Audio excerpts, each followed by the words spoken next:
Hey everyone, welcome back to my channel. In this video, I will show you simple and quick way to add emojis in Microsoft Word. So let's get started.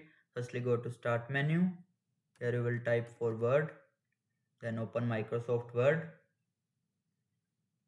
Now open a blank document. Now here you will use keyboard shortcut Windows plus dot 2. This will open the emoji panel. Now you will select the emojis you want.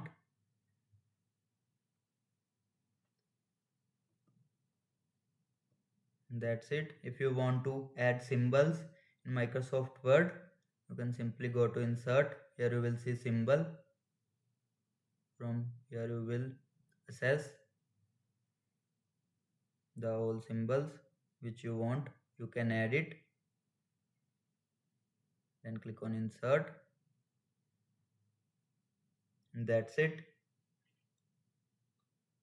Now you know how to easily add emojis in Microsoft Word.